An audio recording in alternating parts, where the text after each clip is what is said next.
नमस्कार, यीशु सहाय। मैं अलेक्स डांग बीते 40 साल से बाइबल पढ़ाने का काम कर रहा हूं और मेरे सामने हमेशा ही बाइबल को समझना और बाइबल को समझाने के लिए एक चुनौती रही है कि किस तरह से एक सरल भाषा से आम लोगों को मैं बाइबल समझा सकूं। बीते 40 साल के अनुभव ने मुझे सिखा दिया है कि किस तरह से मैं बाइबल को एक सरल भाषा में आम लोगों के लिए ला सकूं। और इस बार मैंने बाइबल को एक नई रिसर्च, एक नई खोज के साथ बाइबल के इस प्रस्तुति माला का मैं पेश कर रहा हूं और इसलिए एक नए वीडियो का श्रृंखला मैं बना रहा हूं जिसमें करीब 14-15 वीडियोस होंगे। और इस श्रृंखला में मैं बाइबल को एक राजनीति पृष्ठभूमि पर मैं पेश कर रहा हूँ। परमेश्वर एक सम्राट है, परमेश्वर एक शासक है और उसने इस पृथ्वी को बनाया है और इस पृथ्वी पर उसका साम्राज्य चलता है। अगर जो है इस पाठ को, बाइबल को अगर अच्छी तरह हम समझना चाहेंगे तो बहुत सारे जो प्रश्न उठते हैं उसका जवाब हमें ढूंढना है। एक सवाल है, बाइबल को हम किस विज्ञान की कसौटी में तौल सकते हैं, क्योंकि आज विज्ञान का युग है। हर लोग जो है विज्ञान के दृष्टिकोण से सोचते हैं और समझते हैं। अब समय आ गया है कि हम बाइबल को भी विज्ञान की दृष्टि से हम देखें। कौन सा ऐसा विज्ञान है जो बाइबल को समझने में हमें मदद करती है। उदाहरण के लिए जैसे प्रभु यीशु मसीह का लहू पापों को धो डालता है, कौन सा ऐसा विज्ञान है जो इस बात को प्रमाणित कर सकता है। और जो है शैतान अभी तक क्यों काम कर रहा है, क्यों शैतान को मार नहीं दिया गया और उसको काम करने का अवसर क्यों दिया गया है, इन सारे सवालों का जवाब उसमें दिया गया है। तो इस तरह के जो है वीडियो एक के बाद दूसरा जो है करीब 14-15 वीडियो हमारे सामने आ रहे हैं जो कि एक दूसरे के साथ लिंक है। आप जितने कोई मेरा चैनल आप देखेंगे खोया हुआ साम्राज्य, इस श्रृंखला में आप इन सारे वीडियो को आप देख पाएंगे। इसमें सबसे पहला पार्ट आ रहा है सम्राट का परिचय। सबसे पहला वीडियो इस नाम से आपको मिलेगी। उसके बाद दूसरा वीडियो आ रहा है सम्राट द्वारा नए प्रदेश की स्थापना और उसे खो देना, ये दूसरा वीडियो है। तीसरा वीडियो आ रहा है सम्राट के साम्राज्य में शैतान का उदय। और उसके बाद जो है चौथा वीडियो आ रहा है यीशु राज का सुसमाचार सुनाया करते थे। प्रभु यीशु मसीह जब इस पृथ्वी पर थे तो उन्होंने राज का सुसमाचार सुनाया। तो ये सारे बातें मेरे आने वाले वीडियो में आपको मिलेंगी। और उस सारे वीडियो का जो हमारा चैनल है उसका नाम है खोया हुआ साम्राज्य। इसमें जब आप इस लिंक में आप जब क्लिक करेंगे तो आपको ये वीडियो मिलेगी। आपसे मैं निवेदन करता हूँ कि सारे वीडियो को आप देखें ताकि बाइबल को एक बिल्कुल नए पृष्ठभूमि पर, एक नए दृष्टिकोण से आप समझेंगे। और आपको पूरी तरह से मैं भरोसा देता हूँ कि इस बार बाइबल की सारी बातें आप ठीक आप समझ पाएंगे। हमारे इन सारे वीडियो को अगर आप देखना चाहते हैं तो खोया हुआ साम्राज्य नाम से ये YouTube पर उपलब्ध है। आप इसको सब्सक्राइब कर लीजिए ताकि जो है सारे वीडियो आपको मिलते रहेगी। ये वीडियो जो है प्रत्येक बुधवार को शाम 8 बजे जो है इसको अपलोड किया जाएगा। तो आप ध्यान देंगे, इसको जरूर सब्सक्राइब कर लीजिए क्योंकि ये आपका जीवन और मरण से संबंधित है। इसमें जो है आपका भलाई है, आप बाइबल को समझेंगे, प्रभु यीशु मसीह और उसके सारे शिक्षा को आप समझ पाएंगे। और आज मैं आप सबों को मैं एक कहानियों का कहानी बताने वाला हूँ। कहानी सुनना सभी कोई पसंद करते हैं, विशेष करके बच्चे जो कहानियाँ सुनते हैं। मैं भी जब छोटा था बहुत सारे लोगों के द्वारा से जो कहानी जब बताई जाती थी तो मैं बड़ी दिलचस्प लेकर के उसको सुनता था। और विशेष करके उन कहानियों में मुझे याद है राजा और रानियों का कहानी ये जो बताई जाती थी। आज जो मैं आप लोगों को मैं बता रहा हूँ एक खोया हुआ साम्राज्य, एक ऐसे साम्राज्य और उसका सम्राट की कहानी। और आज हम लोग उस सम्राट का जो है परिचय हम देखने वाले हैं। आज का हमारा शीर्षक है सम्राट का परिचय और उसकी प्रशासन व्यवस्था। जी हाँ, बाइबल एक कहानी है। बाइबल के 75% जो है कहानियों से भरे हुए, उत्पत्ति से लेकर के प्रकाशित वाक्य तक आप देखेंगे उसमें बहुत सारे प्रवचन, बहुत सारे गीत, बहुत सारे जो है उपदेश लिखे हुए हैं। लेकिन उन सारे प्रवचनों को, सारे गीतों को अगर अलग अलग करके देखा जाए तो हम पाएंगे कि बाइबल के 75% कहानियों से ही भरा हुआ है। एक ऐसे कहानी, एक परमेश्वर का कहानी जो कि आज से 6000 साल पहले इस पृथ्वी को बनाता है और तब से इस पृथ्वी गड़बड़ हो गई है और इस पृथ्वी को फिर से ठीक करने का, इस पृथ्वी के लोगों को फिर सही रास्ते पर लाने के लिए संघर्ष करने वाला एक परमेश्वर, एक सम्राट और एक राजा की कहानी हम लोग पाते हैं।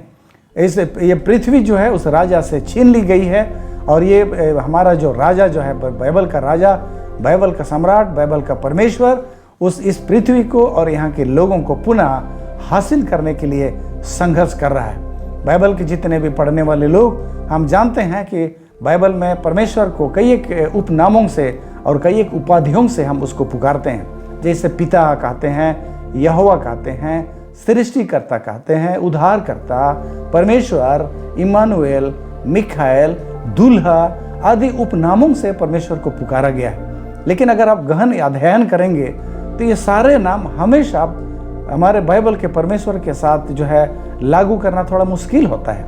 उदाहरण के लिए अगर हम कहेंगे दूल्हा, तो परमेश्वर को आप हमेशा पूरे बाइबल में अब दूल्हा, हर समय उसको दूल्हा के रूप में नहीं देख सकते हैं। वो विशेष अवसर पर जब प्रभु यीशु मसीह दूसरी बार इस पृथ्वी पर आएगा अपने कलीसिया से मिलने के लिए, तो कलीसिया को दुल्हन कहा गया है और अपने को दूल्हा। तो इस तरह से वो दोनों का जब मुलाकात होगी तो शादी के दृश्य के जैसा, शादी के माहौल जैसा होगा और इसलिए तब उसको उस समय के लिए दूल्हा कहा गया।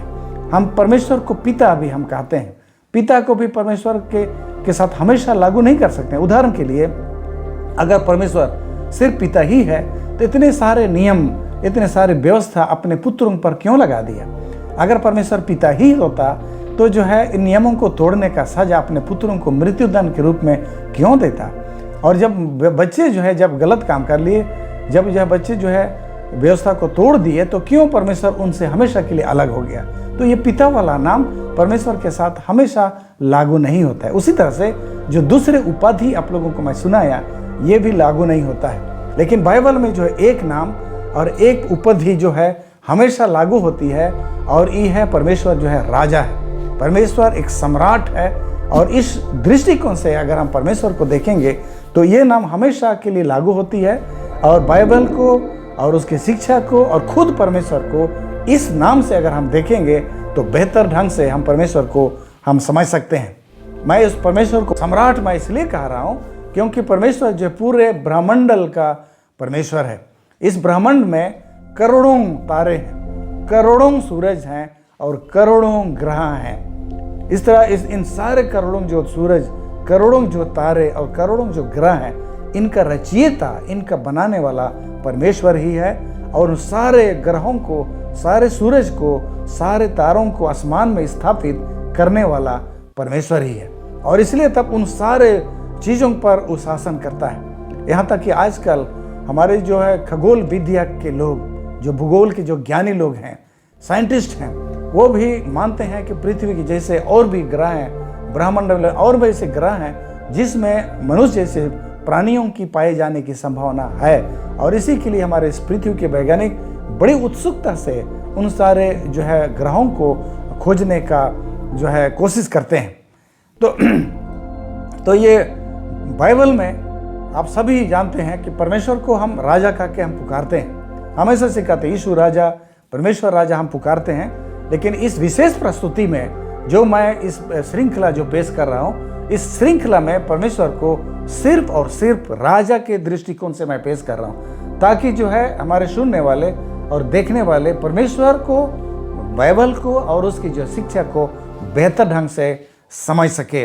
बाइबल भी इस बात को समर्थन करती है कि परमेश्वर एक राजा है। उदाहरण के लिए मैं आप लोगों को पढ़ करके सुनाना चाहता हूँ। पहला इतिहास उसका 16 का 31 में कहता है, आकाश आनंद करे और पृथ्वी मगन हो, जाति जाति में लोग कहें यहोवा राजा हुआ है। यहाँ पर उद्घोषणा करता है, लोगों से कहता है आकाश आनंद करे, पृथ्वी मगन हो, क्योंकि यहोवा ही इसका राजा है। भजन संहिता उसका 96 और उसका जो है 10 पद में कहता है, जाति जाति में कहो यहोवा राजा हुआ है। उसी तरह से भजन संहिता उसका 24 और उसका 10 में भी कहता है, वह प्रतापी राजा कौन है? सवाल पूछता है, वह प्रतापी राजा कौन है? सेनाओं के यहोवा वही प्रतापी राजा है। प्रकाशित वाक्य जो नया नियम से एक पदस्थल मैं ले रहा हूँ परमेश्वर के राजा होने के संदर्भ में, और ये प्रकाशित वाक्य 19 और उसका 16 में लिखा है। जब प्रभु यीशु मसीह बादलों पर वापस आएगा अपने लोगों के लिए, तो उसके वस्त्र और उसके जांघ पर यह नाम लिखा था, राजाओं का राजा और प्रभुओं का प्रभु। तो हमारा जो है परमेश्वर को राजाओं का राजा, सारे राजाओं का राजा, सारे प्रभुओं का प्रभु, ईश्वरों का ईश्वर और सारे देवताओं का परमेश्वर प्रभु यीशु मसीह है। तो इस तरह से हम पाते हैं कि प्रभु यीशु मसीह जो है, बाइबल का जो ईश्वर है, वो राजाओं का राजा है और एक सम्राट है, सारे ब्रह्मंडल का सम्राट। और इस पूरे श्रृंखला में हम इसी संदर्भ में, इसी दृष्टिकोण से प्रभु यीशु मसीह को हम अध्ययन करेंगे, ताकि बाइबल को हम ठीक हम समझ सके। ये तो परमेश्वर का परिचय हुआ। परमेश्वर जो है एक सम्राट के तौर पर आप लोगों को मैं परिचय करा दिया, लेकिन आइए हम उसके जो है शासन व्यवस्था पर भी थोड़ा सा हम गौर करेंगे। यीशु ही वह सम्राट है और हम सभी जानते हैं, बाइबल के अध्ययन करने वाले लोग जो बाइबल पर विश्वास करते हैं, हम सभी जानते हैं कि यीशु मसीह और बाइबल का परमेश्वर जो एक प्रेमी परमेश्वर है, वो प्रेम के लिए जाना जाता है, प्रेम के लिए जाना जाता है। लेकिन उसके एक और गुण आप याद कर लीजिए, और वो है न्याय प्रेमी है। परमेश्वर जो है न्याय प्रेमी है। न्याय प्रेमी माने हर चीज को वो सही तरह से करने वाला, सबको ठीक करने वाला, गलत की कोई गुंजाइश नहीं है, कोई भ्रष्टाचार की कोई गुंजाइश नहीं है, सारे बातों को नियम के अनुसार करने वाला परमेश्वर। यही नियम जो है हमारे परमेश्वर, बाइबल के परमेश्वर को दूसरे सारे देवी देवताओं से, दूसरे ईश्वरों से हमारे परमेश्वर को अलग करती है।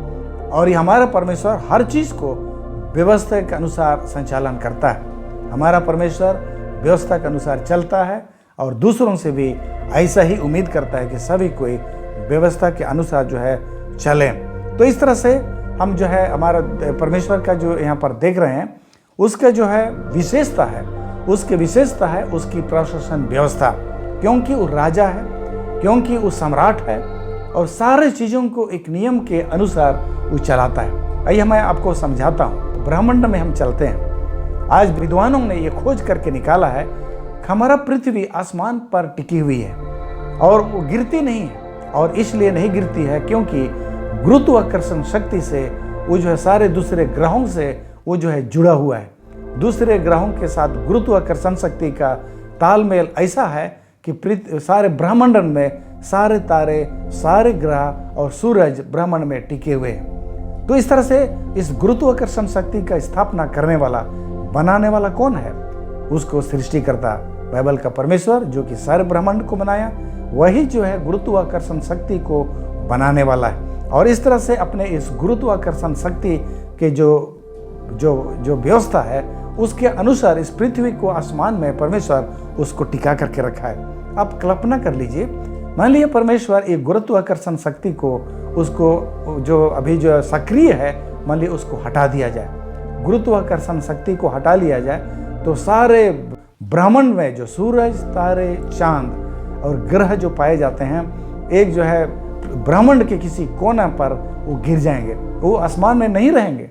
गुरुत्वाकर्षण शक्ति के हटते ही सारे किसी एक ओर जो है वो चले जाएंगे, ब्रह्मांड में कहीं भटक जाएंगे, उसके बाद इसको आप खोज भी नहीं पाएंगे। तो इस तरह से हम लोग पाते हैं कि सारा ब्रह्मांड जो है उसके गुरुत्वाकर्षण शक्ति पर टिका हुआ है। उसी तरह से इस पृथ्वी में जितने भी पशु पक्षी, जल में जो है मछलियां पाते हैं, आसमान में पक्षियां, और जो है पेड़ पौधे, वनस्पति और प्रकृति हम पाते हैं, सब में एक नियम लागू है। सारे प्रकृति एक विशेष नियम के अंतर्गत चलता है। पानी ऊपर से नीचे की ओर चलता है, ये पानी का व्यवस्था है। और इस तरह से आज पानी में जो है भाप बन करके उठती है गर्मी लगने से, फिर ऊपर जा करके बारिश होती है।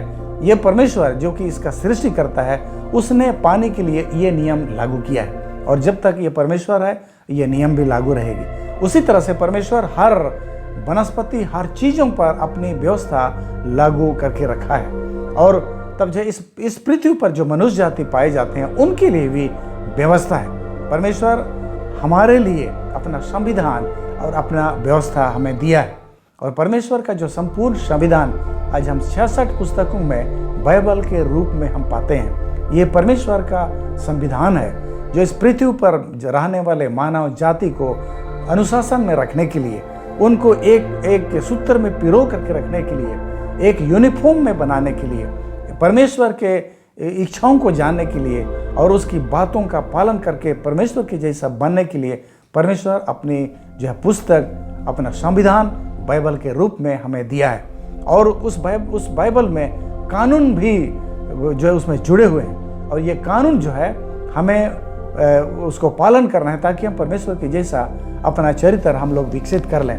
अब सभी को बहुत अच्छी तरह से मालूम है, निर्गमन का पुस्तक इसका जो 20 अध्याय में परमेश्वर ने अपने दास कानून हमें जो है दिया है। मैं आप लोगों को पढ़ करके सुनाना चाहता हूँ कुछ 10 कानूनों में से। पहला कहता है, तू मुझे छोड़ दूसरों को ईश्वर करके ना मानना। परमेश्वर जो है सारे सृष्टि का मालिक है और सबका वही जो है स्थापित करने वाला है।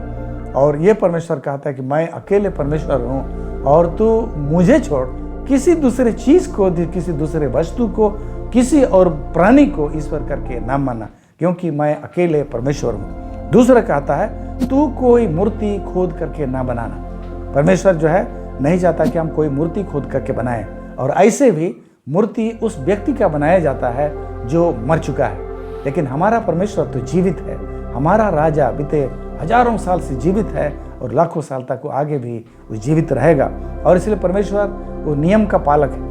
बाइबल के चाहे तो इस पृथ्वी का नियम भी कहता है, जो व्यक्ति मर जाते हैं उनका मूर्तियां बनाया जाए, लेकिन व्यक्ति अगर जीवित है तो उसकी मूर्ति बनाने की आवश्यकता नहीं है, क्योंकि जीवित है, लोग उसको देख सकते हैं। हमारा परमेश्वर जीवित है, उससे बातें की जा सकती है, प्रार्थना कर सकते हैं, और इसलिए उसकी मूर्ति नहीं बनाने का आदेश देता है। तो दूसरा में बोलता है, तो अपने परमेश्वर का नाम व्यर्थ ना ले। हमारा परमेश्वर पवित्र परमेश्वर है, जिसने कभी कोई गलत काम नहीं किया, उसमें कोई त्रुटि नहीं पाई जाती है। शुद्धता और पवित्रता जो है उसका गुण है, और हमारा परमेश्वर का नाम भी उस पवित्र चीज़ों में शामिल है। हम इंसान जो है उसके नाम लेने के योग्य भी नहीं है, लेकिन ये तो परमेश्वर की अनुग्रह है कि हमें अपना नाम लेने देता है। लेकिन फिर भी हमें उसके लिए भी थोड़ा सा दिशा निर्देश दिया गया है कि व्यर्थ तौर से, व्यर्थ तरीके से परमेश्वर का नाम ना लिया जाए। जब भी हम परमेश्वर का नाम ले, शुद्धता के साथ, पवित्रता के साथ, भक्ति के साथ, मतलब के साथ हम परमेश्वर का नाम लेंगे तो हमारे फायदे की है। लेकिन अगर गलत ढंग से हम उसका नाम लेंगे तो उससे हमारी नुकसान होगी। चौथा बोलता है, तो विश्राम दिन को पवित्र मानने के लिए स्मरण रखना। ये जो है 4 नियम है। दुनिया में आज बहुत सारे गुरु पैदा हुए, बहुत सारे धर्म भी पैदा हुए, उन धर्मों में भी ये सारा नियम पाए जाते हैं, लेकिन ये 4 नियम जो परमेश्वर के प्रति मानव का जो उत्तरदायित्व है वो नहीं पाई जाती है, क्योंकि दूसरे पुस्तकों में जो नियम बनाए गए हैं वो गुरुओं के द्वारा से बनाए गए। और इसलिए आगे जो इसके बाद हम पाते हैं, 5वां से आगे हम पढ़ते हैं, तो माता पिता का आदर करना, तो खून ना करना, तो व्यभिचार ना करना, तो चोरी ना करना, तो झूठी साक्षी ना देना, तू लालच ना करना। ये सारे व्यवस्था दूसरे धर्मों में भी पाया जाता है। तो ये मानव के प्रति हमारा कर्तव्य को दिखाता है। हम माता पिता का आदेश हमें मानना है, खून नहीं करना है, मैंने किसी भी दूसरे प्राणी का नुकसान नहीं करना है, उस खून नहीं बहाना है, उसको मारना नहीं है, व्यभिचार नहीं करना है, अपने परिवार सीमा से बाहर हमें नहीं जाना है, तो चोरी ना करना है, झूठी साक्षी ना देना है, और लालच ना करना है। ये जो मानव के प्रति हमारा जो नियम है, तो ये परमेश्वर की शासन व्यवस्था का ये कानून है। तो ये परमेश्वर की इस तरह से हमारे जो हमें नियम दिए गए हैं। अगर आप लोग हम देखेंगे थोड़ा सा परमेश्वर के नियम के प्रति जो बाइबल और जो पवित्र शास्त्र जो क्या कहती है। भजन संहिता 119 और उसका 160 पद में लिखा है, तेरा वचन सत्य है और तेरा एक एक धर्ममय नियम सदा काल तक अटल है। पवित्र शास्त्र जो है अपने वचन के विषय में, इस संविधान के विषय में, जो परमेश्वर का संविधान के विषय में कहता है, तेरा वचन सत्य है और तेरा एक एक धर्ममय नियम जो है सदा तक के लिए अटल है। यशायाह 40:8 में कहता है, घास तो सूख जाती है और फूल मुरझा जाता है, परंतु हमारे परमेश्वर का वचन सदैव अटल रहेगा। मत्ती का किताब नए नियम से पदसल ले रहा हूँ, जो कि 5:18 में कहता है, जब तक आकाश और पृथ्वी टल न जाए तब तक व्यवस्था से एक मात्रा या एक बिंदु भी बिना पूरा हुए नहीं टलेगा। आप लोगों को मैं समझा रहा था, आकाश और पृथ्वी और सारे ग्रह जो हैं, गुरुत्वाकर्षण शक्ति जो कि परमेश्वर का एक नियम है, उस नियम के तहत वो अटके हुए हैं, आसमान में लटके हुए हैं। और ये जो बोलते हैं कि कभी नहीं हटेगा, जब तक आसमान में सूरज और तारे बने हुए हैं, परमेश्वर की व्यवस्था में से एक मात्रा या एक बिंदु भी नहीं बदलेगा। नीचे जो है हम लोग पाते हैं परमेश्वर के विषय में, परमेश्वर भी नहीं बदलता है, परमेश्वर हमेशा एक सा है। मलाकी का 3:6 में कहता है, मैं यहोवा बदलता नहीं, इसीलिए हे इस्राएल तुम नाश नहीं हुए। हमारा परमेश्वर नहीं बदलता है, उसकी प्रतिज्ञाएं नहीं बदलती हैं, उसके वचन नहीं बदलती है। बदलना तो मनुष्य को पड़ता है, क्योंकि हम अपना कल को नहीं जानते हैं। कभी कभी हम ऐसी बातें बोल देते हैं जो कि सत्य नहीं होती है। कई के बार ऐसा बातें हम बोल देते हैं जो कि आने वाले समय हमें पता चलता है कि हमने गलत बात किया है, और इसलिए तब अपने वचनों को, अपने बातों को, अपने शब्दों को हमें वापस लेना पड़ता है। लेकिन परमेश्वर ऐसे नहीं है। परमेश्वर जो है आज से हजारों साल पीछे की बातों को भी जानता है और पीछे की आगे की बातों को भी जानता है। इसलिए परमेश्वर को कभी भी बदलने की आवश्यकता नहीं है। इसलिए तब परमेश्वर जो है कभी नहीं बदलता, बोलता है मैं कभी नहीं बदलता। इब्रानियों का किताब उसका 13:8 नए नियम से बोलता है, यीशु मसीह कल, आज और युगानुयुग एक सा है। तो हमारा परमेश्वर जो सारे सृष्टि का मालिक है, हमारा परमेश्वर सारे ब्रह्मांड का सम्राट है, राजा है, और इसको शासन करने के लिए उसके पास शासन व्यवस्था है। इस पृथ्वी पर जो है बहुत सारे विज्ञान आज हम पाते हैं, बहुत सारे विज्ञान को हम पढ़ते हैं। बाइबल को कौन सा ऐसा विज्ञान है जिसके कसौटी में कासा जा सकता है, जिस कसौटी की पृष्ठभूमि पर बाइबल को जो है तौला जा सकता है, देखा जा सकता है। तो अगर हम ऐसा कहेंगे तो बहुत सारे लोग विचलित होते हैं। लेकिन मैं बताना चाहता हूँ, संसार में एक विज्ञान है जिस विज्ञान के पृष्ठभूमि पर, उस कसौटी में बाइबल को देखा जा सकता है, और ये विज्ञान है राजनीति विज्ञान। राजनीति विज्ञान के साथ बाइबल मेल खाती है। जैसा कि अभी हमने कहा कि परमेश्वर राजा है, इस संसार में भी राजा होते हैं। परमेश्वर राजा है और संसार में भी राजा होते हैं। और परमेश्वर का जो प्रजा है, सारे मानव जाति परमेश्वर के प्रजा है। तो इस पृथ्वी के जो राजा होते हैं उनकी भी प्रजा होती है। परमेश्वर का राज, सारे ब्रह्मांड में उसका राज है। तो इस पृथ्वी के राजाओं के जो है अपना राजकीय क्षेत्र होता है। परमेश्वर का शासन व्यवस्था उसका बाइबल है, उसका शासन व्यवस्था है, और उसके कानून, उसके 10 आज्ञा हैं। तो इस पृथ्वी के जो राजा होते हैं उनके भी संविधान होता है और उसके भी कानून होते हैं। परमेश्वर की व्यवस्था को तोड़ना पाप कहा गया है, और इस पृथ्वी के जो राजा होते हैं, शासक होते हैं, उनके कानूनों को तोड़ना अपराध माना जाता है। परमेश्वर के व्यवस्था को जो है तोड़ने वाला को भी सजा दी जाती है, और उसका सजा है मौत की सजा। हम लोग पाते हैं रोमियों का पुस्तक उसका 6:23 में बोलते हैं, पाप की मजदूरी तो मृत्यु है। पाप को, बाइबल के जो कानूनों को तोड़ना, व्यवस्था को तोड़ना का एक ही सजा है, मौत। इस पृथ्वी के कानूनों को तोड़ने का सजा अलग अलग हो सकती है। कोई जो है कारावास का सजा है, किसी आर्थिक दंड है, और कभी कभी में जो है जीवन काल के लिए सजा उनको मिलती है, और उसमें मौत की सजा का भी प्रावधान है इस संसार में भी। इस पृथ्वी में जो है न्यायालय होता है, न्याय होता है, राजा का भी न्याय होता है, परमेश्वर भी न्याय करता है। बाइबल कहता है पुस्तकों में लिखी गई बातों के अनुसार उनका न्याय किया गया है। दानियल का पुस्तक और प्रकाशित वाक्य का पुस्तक में अगर हम पढ़ेंगे तो बोलता है न्याय हो गई, और न्याय में पुस्तकों पर लिखी हुई बातों के आधार पर उनका न्याय हुआ। तो उसी तरह से इस पृथ्वी के जो न्यायालय में भी साबुत के आधार पर उनका न्याय होता है। जब कोई अपराधी पकड़ा जाता है तो पुलिस प्रशासन जो है उसके हर प्रमाण को खोजने का कोशिश करते हैं कि सचमुच में वो अपराधी है या नहीं, और उन्हीं बातों के अनुसार, उसी प्रमाण के आधार पर उसको अपराधी या तो निर्दोष उसको जो है घोषित किया जाता है।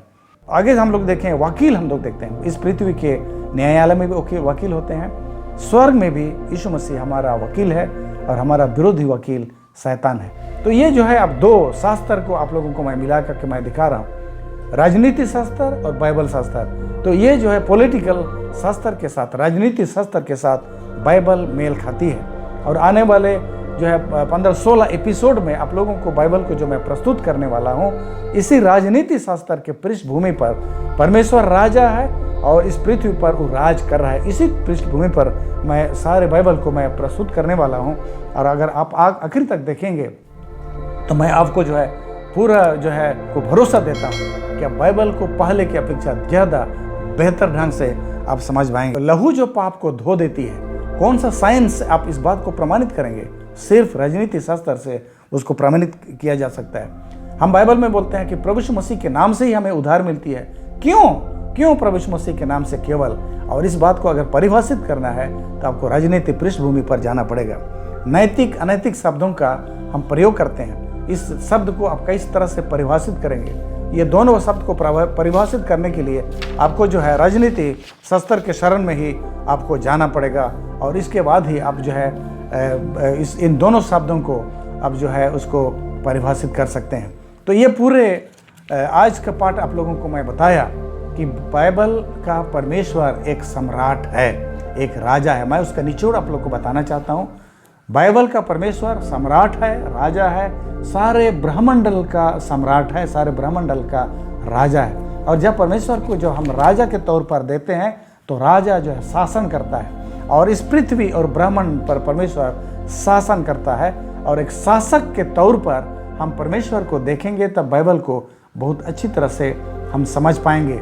आज तो मैं आप लोगों को मैं सिर्फ उसका परिचय दे दिया कि हमारा बाइबल का परमेश्वर एक सम्राट है, सारे ब्रह्मांड का सम्राट है, और उसका शासन का व्यवस्था जो है, उसके पवित्र शास्त्र, उसके संविधान है, और उसके कानून जो है, उसके 10 आज्ञा और उसके नियम है। और यही नियम से परमेश्वर का स्थापना होती है। अगर इस नियमों को हटा दिया जाए तो बाइबल का परमेश्वर नहीं रह जाता, उसकी परमेश्वरत्व समाप्त हो जाती है। परमेश्वर का परमेश्वरत्व बनी है उसके शासन व्यवस्था के कारण से, उसके संविधान के कारण से।